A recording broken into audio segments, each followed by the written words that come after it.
Y de pronto que alguien te diga que le cambiaste la vida, que aprendió muchísimo, que muchísimas gracias, que has sido, le has abierto el universo, o sea, qué increíble, o sea, a mí esto es lo que más me llena de orgullo, saber que pudimos provocar una respuesta en otra persona y que esa persona pues tiene un poquito más o se siente un poco más en control de su vida. Para mí eso es lo más importante, que la gente salga inspirada, que la gente salga lista para crear.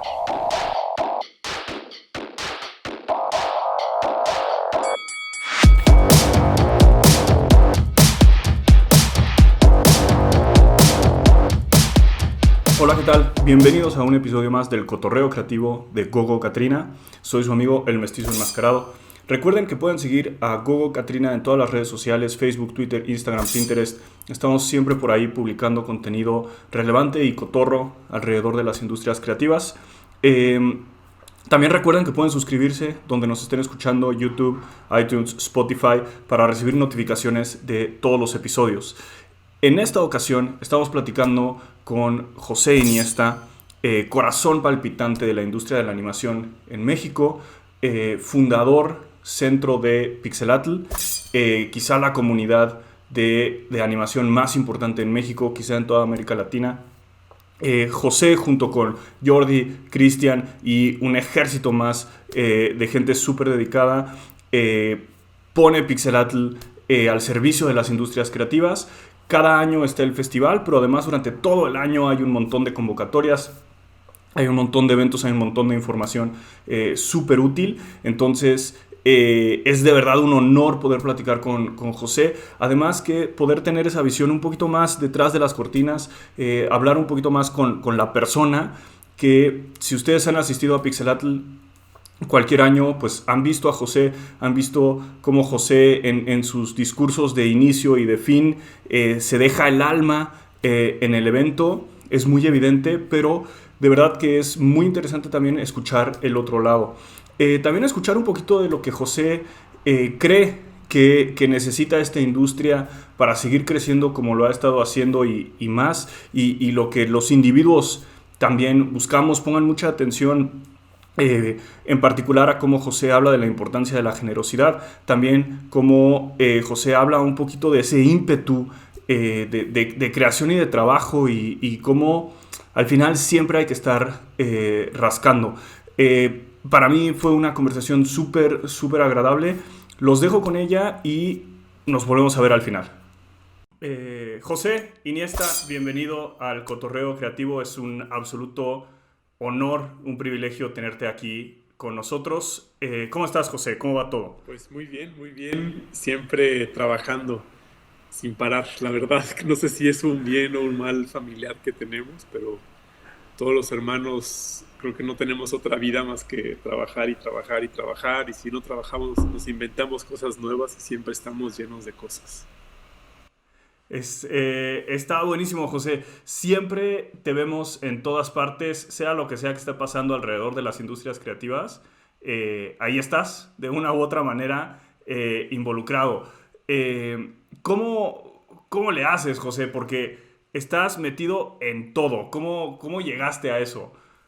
Fíjate que es una muy buena historia y se remota ahí al 2010 más o menos aproximadamente, cuando México atravesaba pues la crisis financiera que se generó en el 2008.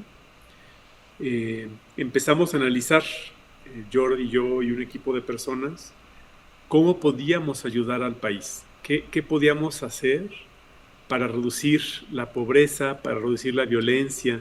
En esa época, aquí en Cuernavaca, en el estado de Morelos, había secuestros todo el tiempo, había pues linchamientos, estaba bien ruda la situación y estábamos buscando qué podíamos hacer para transformar eso.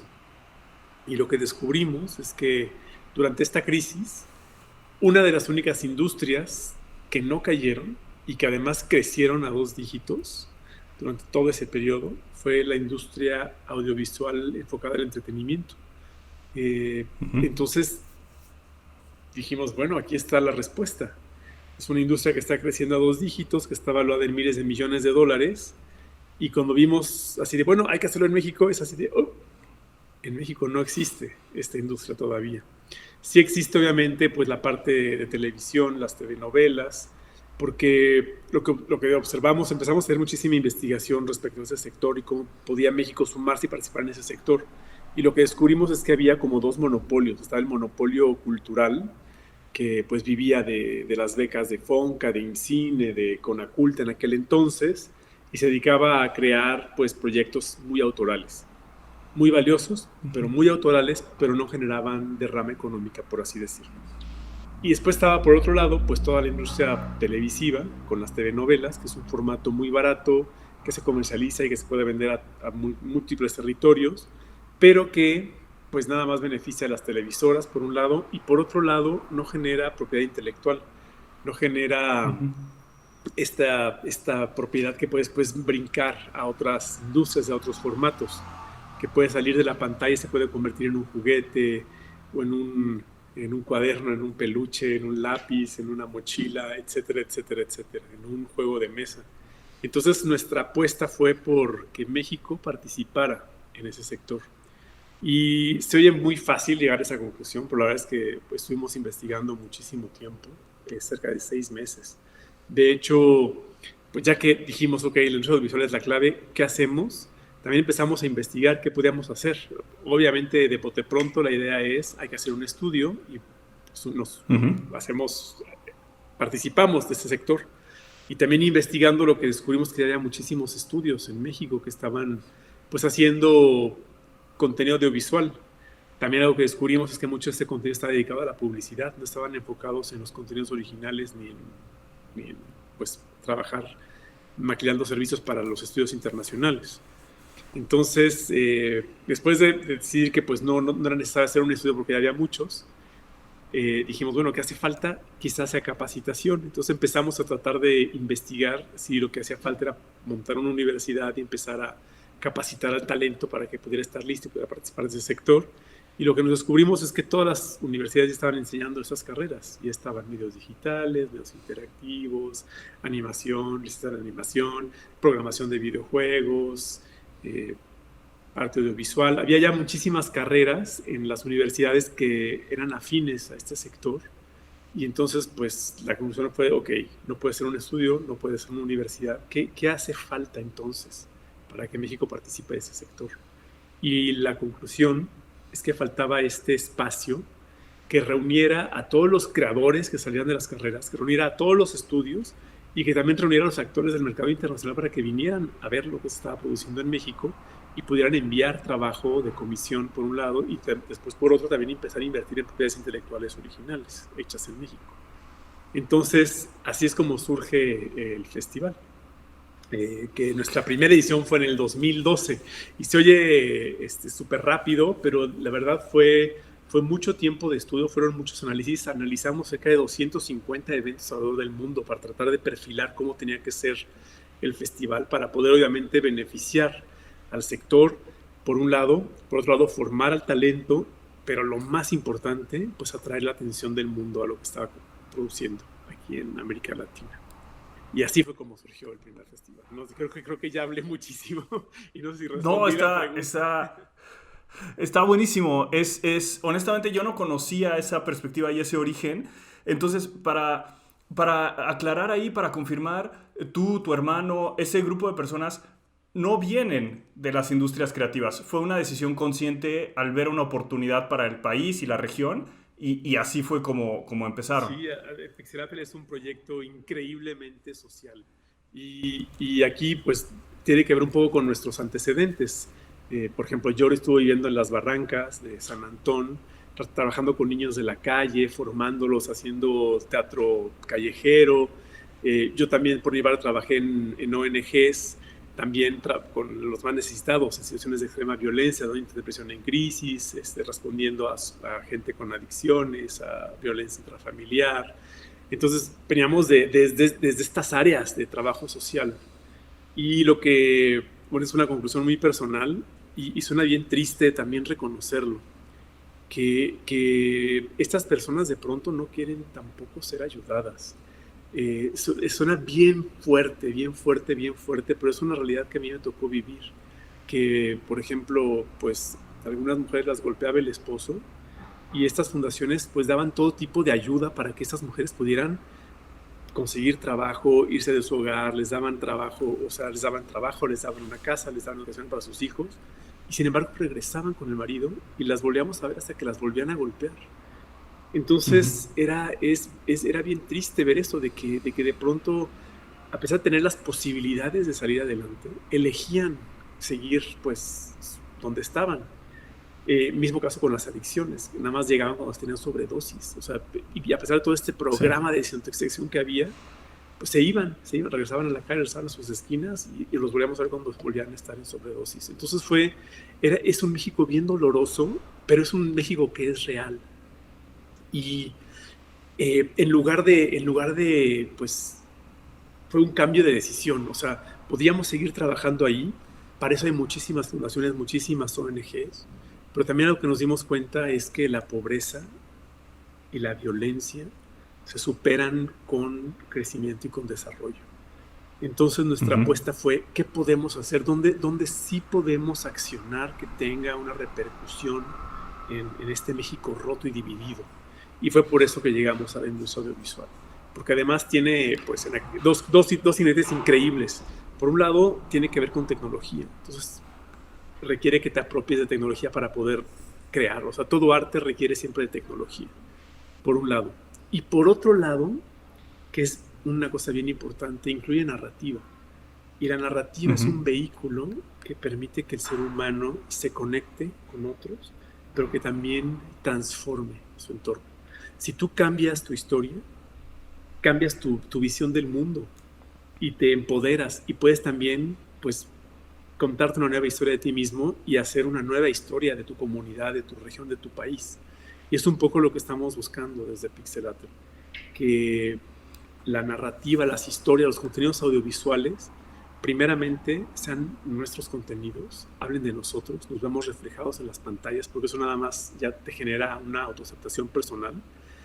Pero por otro lado, que nos permitan, pues, contarnos una nueva historia de nosotros mismos. O sea, que salgamos de estos ciclos de que fuimos conquistados, fuimos violados y todo este discurso que de pronto aparece en medios y que nos cuentan. Creo que tenemos que cambiarlo. O sea, de verdad no hay cosa más maravillosa que nuestro presente.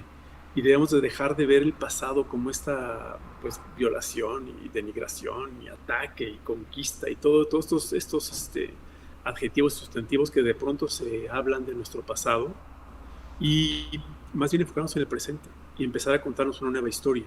Y de eso se trata Pixelate. Desde su origen ese es el fundamento, es empezar a crear nuevas historias que nos empiecen a conectar como seres humanos y podamos transformar al país a partir de esas historias.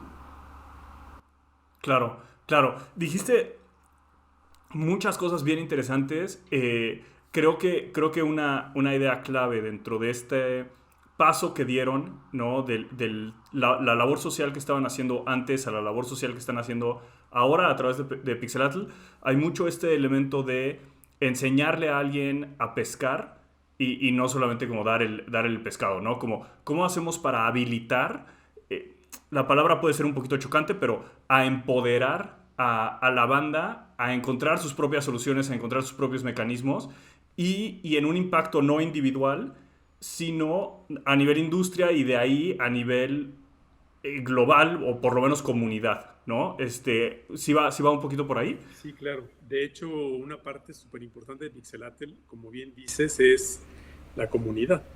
Que no podemos transformar pues este país o esta industria si no somos muchos los que estamos sumando a este esfuerzo. No podemos solos. Y es un poco, pues, por eso estamos siempre trabajando y no nos rendimos, porque nuestro proyecto tiene alma. O sea, a nosotros no nos interesa pues, hacer negocio, de hecho estamos dejando la vida y la salud en lo que hacemos. Pero sí nos importa mucho, de verdad, que haya una transformación.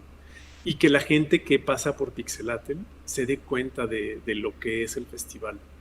Que no es, o sea, es un evento plagado de generosidad, porque es a partir de la generosidad como integras comunidades. Entonces, esa es nuestra apuesta, integrarnos. Y también creemos que es algo que puede generar un cambio a largo plazo.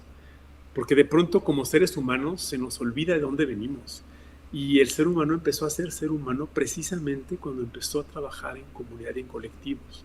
Cuando empezó a tener que contarse mitos para poder pues sentirse identificado con un grupo en común.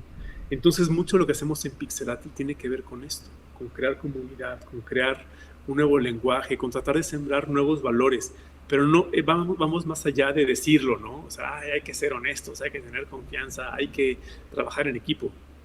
Tratamos de que la gente los viva en el festival o en las diferentes actividades que realizamos todo el año.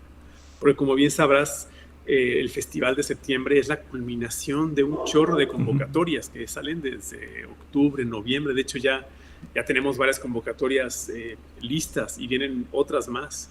Y alrededor del año son más de 15 convocatorias que se lanzan. Y el objetivo también de las convocatorias es algo pues, que tiene que ver con nuestro proyecto social. El festival tiene un costo, porque sí es carísimo hacer el festival, montar el evento. Pero no queremos cerrar las puertas a las personas. O sea, nos interesa que la gente que tiene talento, que está en esta industria, pueda participar. Y un filtro son las convocatorias. Si tú participas en una convocatoria, tienes un tipo de pase listo, o sea, casi gratuito, para que puedas participar en Pixelate. Entonces, también es la razón por las convocatorias. Nos sirven como filtro, por un lado, pero también nos sirven para que los creadores empiecen a saber cómo funciona la industria y empiecen a crear sus propios proyectos. Algo que es bien importante es el aprender mientras estás haciendo. Digo, la escuela nunca va a ser suficiente. O sea, puedes aprender muchísimas cosas en la escuela, muchísimos conocimientos. Nunca va a ser lo mismo que cuando terminas y te paras frente al mundo y digas, ¿y ahora qué hago? Entonces, muchas de las convocatorias tienen que ver con eso, como para orientar cómo puedes entrar al mundo laboral, los diferentes caminos. Si quieres ser autor independiente, pues tienes el camino de los cortometrajes para darte a conocer, para que vean tu trabajo. Si quieres trabajar en un estudio, pues tienes que preparar tu portafolio, tienes que empezar a crear carpetas, shots, modelos, o sea, todo tu trabajo de escuela tiene que estar enfocado a estar produciendo todo el tiempo. No se trata nada más de hacer las cosas para pasar una materia, se trata de que te estás tú construyendo en base a lo que estás creando, en base a todo lo que estás desarrollando en esta etapa. A mí algo que me gusta muchísimo es una frase que dicen los de Cinema Fantasma, que trabajo siempre hay. A lo mejor no es pagado, ¿no? Pero si no tienes un trabajo pagado, remunerado con cierto horario, entonces tienes tiempo. Y ese tiempo lo puedes dedicar a trabajar, a crear tu portafolio, a crear arte, a crear cosas, subirlas a tus redes, a posicionarte. O sea, siempre hay algo que puedes hacer. Y un poco también hacia allá va nuestra reflexión. Y es lo que estamos también todo el tiempo comunicando, ¿no? a los artistas. Hay un chorro de convocatorias, pero te sirven, o sea, te preparan para saber lo que hay allá afuera. Para después tú puedes aplicar a las convocatorias de Pixelate, pero también después puedes aplicar a los diferentes fondos o incentivos que hay en diferentes países. Es algo bien padre, por ejemplo, de la convocatoria de Shortway del 2019. Se están haciendo ahorita creo que 4 cortometrajes. A pesar de que uno fue el ganador y obtuvo la beca de arte y va a hacer una residencia en Francia, los otros 3 cortometrajes ganaron premios de sus institutos de cine de sus países. Entonces se está haciendo un cortometraje en Ecuador, se está haciendo un cortometraje en México, que salieron de Shortway. Y de pronto me pregunto si no hubiera existido esta convocatoria, si los creadores hubieran hecho toda la tramitología, hubieran presentado sus proyectos, que después les sirvió para presentarlos a sus institutos de cine y ganar obviamente el recurso para poderlos hacer y sacar adelante. Entonces para eso funcionan las convocatorias. Y por ejemplo la de Idatún, que a pesar de que obtienes retroalimentación en el bootcamp, preparas y mejoras tu proyecto, al final del día estás en el mercado haciéndole pitch a los ejecutivos con los que Jorge Gutiérrez les hace los pitches de los proyectos. O sea, ese es el tipo de gente con la que estás tú presentándole. Y para mí me parece que es una experiencia increíblemente significativa. que tú como joven estudiante artista de pronto entras a una convocatoria, tienes una increíble idea, tienes muchísimo talento, se ve tu trabajo, la gente lo reconoce, los diversos filtros que existen en la convocatoria lo reconocen y llegas a hacerle el pitch a ejecutivos de cadenas que toman las decisiones de si se hace o no el proyecto. Entonces, todo, o sea, son experiencias que transforman vidas, pero mucho el mensaje que queremos enviar todo el tiempo es eso, de que siempre puedes hacer algo para posicionarte mejor en la industria. Y también es algo que comparten Claro. muchísimos artistas. Por ejemplo, Jorge Gutiérrez, ¿no? Nos cuenta su historia de que si le pedían una lámina, él le entregaba 10. Si le pedían un personaje, él le entregaba 10. O sea, no en balde está donde está. O sea, se ha ganado su lugar trabajando. Y un poco el mensaje es eso, de que es una industria difícil, sí, sí es difícil, sí es complicada, sí, o sea, te cuesta trabajo sobresalir, pero si estás echándole ganas todo el tiempo, se ve. De pronto se ve, alguien nota tu esfuerzo, alguien nota tu trabajo y te abre la ventana. Y ya por ahí pues puedes emerger. Claro, claro.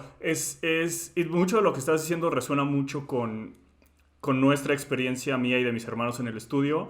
Ya en otra ocasión contaremos esas historias, pero definitivamente lo que estás diciendo resuena, ¿no? O sea, lo que estás diciendo es real, no solo es un discurso y se siente en septiembre en Pixelatl, pero también fuera de Pixelatl cuando platicamos con los otros estudios y demás, todo lo que estás diciendo suena cierto, ¿no? O sea, es cierto, lo resentimos muy adentro.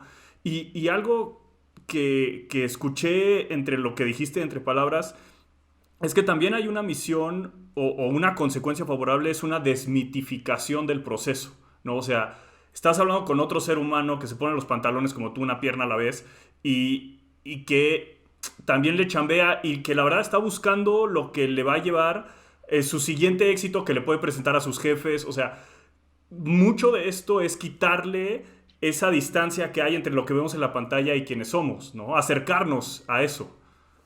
Claro, claro, claro, porque finalmente pues es un ser humano al que le estás pues, presentando tu proyecto.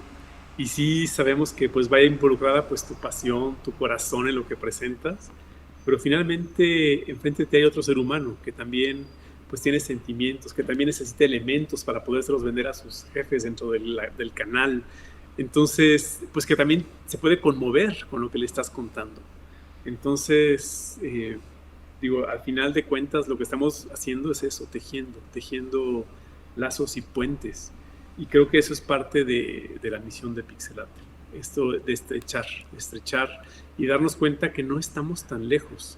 Y de hecho, ahora que celebramos nuestros 10 años, a pesar de que se ven muchísimos resultados, pues todo ha sido paulatino. O sea, no es de que desde la primera edición, ¡pum!, ya hubo un milagro. De hecho, aquí hay que reconocerlo. O sea, nos tardamos 3 años en poder tener un primer contrato de opción firmado. O sea, 3 años. Y esto, pues, ajustándonos. O sea, el primer festival lo teníamos Idatún, pero hicimos una locura que eran como de speed meeting de 5 minutos, donde se presentaban los artistas con los ejecutivos. Y ahí el premio era al que ganaba al final, se le daba un monto en efectivo. Y estuvo súper interesante lo que nos decían los ejecutivos, o sea que no venían preparados los artistas. A pesar de que les habíamos pedido que mandaran un proyecto para seleccionarlos, había artistas que presentaron un diferente proyecto a cada ejecutivo, entonces no podían evaluar. O sea, decían, a mí me encantó el del changuito. Ese, ¿cuál changuito? No, de ningún changuito. Sí, el de este monito. No, a mí este monito me presentó el de una muñeca. O sea, entonces, Sí. pues faltaba la estandarización y entonces de ahí surge Idatún. O sea, Idatún nace por eso precisamente, para estandarizar pues cómo funciona la industria internacional y que los artistas de América Latina aprendamos cómo se presentan proyectos. Y bueno, en un año, el primer año de Idatún, pues ya hubo muchísima diferencia. Y fue cuando a los 2 años fue cuando se firmó el primer contrato de opción. Eh, y hemos ido siempre evolucionando, ¿no? Por ejemplo, primero estuvo Idatún. Después también en nuestra investigación nos dimos cuenta que la industria del cómic y la industria audiovisual van íntimamente relacionadas. Grandes mercados como Bélgica, Francia, Japón, tienen pues muchísima industria de animación, pero también tienen una robusta industria del cómic, industria editorial. Entonces va de la mano el desarrollo de propiedades intelectuales con la narrativa gráfica, y es por eso que surge Secuenciarte, también como para empezar a desarrollar propiedades intelectuales desde ese sector. Y también pueden venir desde videojuegos. Incluso tenemos una convocatoria de videojuegos, el VMX Showroom, que tiene que ver con eso, con presentar videojuegos en beta, como para que la audiencia los conozca, den retroalimentación. O sea, siempre nuestro objetivo es ayudar, vincular. Y algo que es parte de la magia que ocurre es que las conexiones se dan por sí solas. Si tú metes, por ejemplo, en Pixelatel este caldo entre ilustradores, guionistas, animadores, músicos, desarrolladores de videojuegos, de pronto empiezan a aparecer sinergias. Y los que hacen videojuegos de pronto están haciendo cápsulas animadas, los que están haciendo guión se juntan con ilustradores y empiezan a hacer cómics, novelas gráficas. Y bueno, es un gran salto. Y así es como desde mi punto de vista, como se forja una industria. Y esto es un aprendizaje bien básico, ¿no? Yo tuve la fortuna de poder estudiar y trabajar en Estados Unidos, y allá a las 5 de la tarde te vas de la oficina.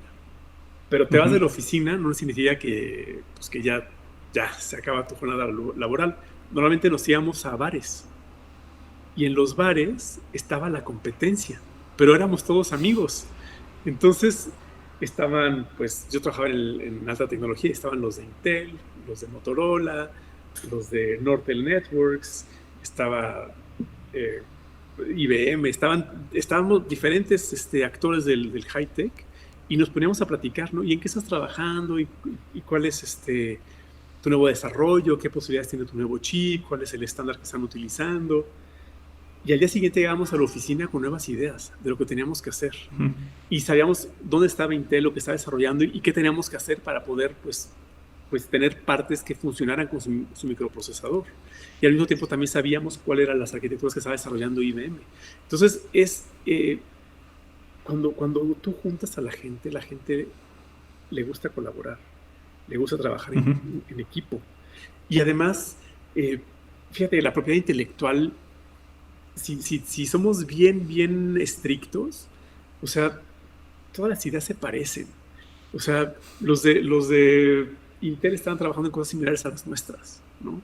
Cada quien, pues obviamente con sus procesos y registros diferentes, pero en el fondo era casi lo mismo.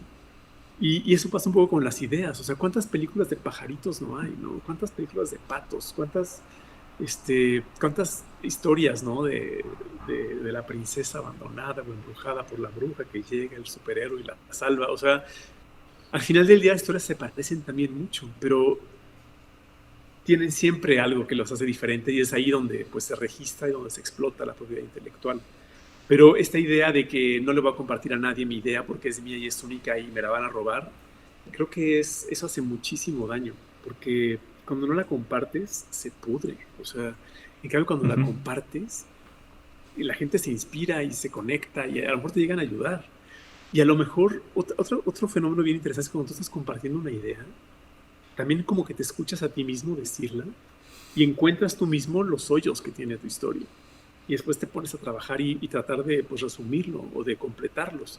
Entonces, para mí es un fenómeno súper positivo lo que ocurre en Pixelatel, porque tiene que ver con eso, porque tiene que ver con la gente que está compartiendo sus historias, sus experiencias, y están intercambiando ideas, intercambiando trabajos.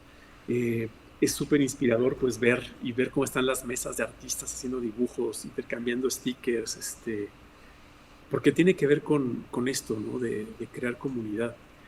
Y en el fondo tiene que ver con esto, con que una idea se robustece cuando se comparte y recibe retroalimentación. Entonces eso es bien importante y es una parte del proceso que ocurre durante el festival. Y es algo pues donde ocurre la magia, ¿no? Y donde te encuentras a guionistas, desarrolladores de personajes, riggers, músicos, todos, y de pronto todos están trabajando en una idea que presentan el año siguiente, en el siguiente, y de todo el siguiente shortwave. Entonces, eso es padrísimo. Y bueno, y hay fenómenos también todavía más locos, ¿no? Como como artistas que se empiezan a seguir en las redes sociales y se terminan conociendo en Pixelatl y después desarrollan proyectos juntos o empiezan a desarrollar proyectos juntos separados y se conocen en un campamento de Ideatún después de haber trabajado a la distancia en los diferentes proyectos, pero pues es parte de lo que la tecnología de pronto nos permite, eh, poder compartir nuestras ideas remotamente. No, ahorita ya es interesante, ¿no? Pero el espacio ya se ha vuelto irrelevante.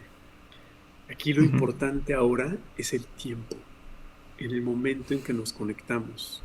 Y eso es lo que es Pixelatl. Es no nada más un espacio, sino también es un tiempo, es un momento de conexión.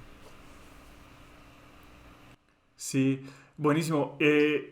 Otra vez, José, estás diciendo un montón de cosas que resuenan muchísimo conmigo y estoy seguro con la gente que nos escuchará. Hace un par de semanas del momento de grabación, no sé de cuándo lancemos, pero del momento de grabación de esta conversación que estamos teniendo, salió el anuncio oficial del 10º aniversario de Pixelatl, del festival. Felicidades, para empezar. Es increíble. 10 años son un montón de tiempo. Una de las lecciones grandes, creo, para todos es que el tiempo de todos modos pasa. Cuando estás en el año uno, la misión parece imposible, pero esos 10 años van a pasar igual, hagas o no hagas. Entonces, pues haces, empujas y de pronto Pixelatl anuncia, de pronto, su 10º aniversario, que es algo increíble. En este enorme tiempo que ha pasado, en todos los cambios, en todas las cosas que han probado e intentado, ¿qué es lo que tú volteas a ver y dices, esto es lo que más me gusta? Lo que más me gusta es escuchar a los estudiantes sentados en el pasto platicando. Lo que más me gusta es ver, lo que más me emociona es ver el pitch o saber que se firmó ese contrato. ¿Qué es lo que tú dices increíble? Híjole, hay tantas cosas que me emocionan. Me encanta saber obviamente las buenas historias. Cuando alguien logró firmar un acuerdo, o cuando se trae una producción de Rick and Morty a México, o cuando están trabajando para Disney, para Nine Story, para estudios internacionales. Todo eso me llena de emoción. Y más cuando de pronto los estudios lo agradecen. Así de, oye, gracias a Pixelatl es que logramos firmar este acuerdo. O gracias al evento que hiciste logramos conocernos y 6 meses después estamos trabajando juntos, o gracias a que trajiste esta invitada, estamos ahora desarrollando un proyecto junto con ella, o sea, está usando su base de recursos en otro país, en otro estudio, con nosotros, estamos desarrollando un proyecto en conjunto. O sea, todas esas historias me llenan así de emoción, pero creo que lo que más me gusta es la experiencia de comunidad, Ujú. de que ya no me siento tan solo, finalmente. De que cuando hacemos un post en Facebook, en Twitter, en Instagram, la gente lo comparte, la gente lo comenta. Para mí eso es como entrar al festival, al jardín y ver a la gente platicando y conociéndose y intercambiándose cosas. Ahorita, bueno, no podemos tener Pixelatl todo el año porque Ajá. no tenemos dinero ni salud suficiente para hacerlo, pero eso se vive también en las redes. Y cuando empiezan a comentar o a postear, cuando hacen fanart, a mí los fanarts es para mí lo más padre que me puede ocurrir. Cuando hacen un fanart de nuestro cine minuto, que hacemos año con año, o cuando hacen su interpretación del manifiesto en dibujo y lo postean, todo eso es así como de, el mensaje le está llegando a alguien. O sea, no estamos hablando al vacío. Hay alguien que resuena y que responde a lo que estamos diciendo. Para mí eso, pues primero me llena de energía y aumenta la motivación, ¿no? Hay que seguir trabajando por ellos, por estas pequeñas manifestaciones de respuesta. Es que tenemos que seguir trabajando y es que no podemos rendirnos, porque de verdad Pixelatl es un monstruote, o sea, es enorme y no nos damos abasto, pero con estos pequeños chispazos de que sí estamos tocando vidas, que estamos tocando corazones, uf,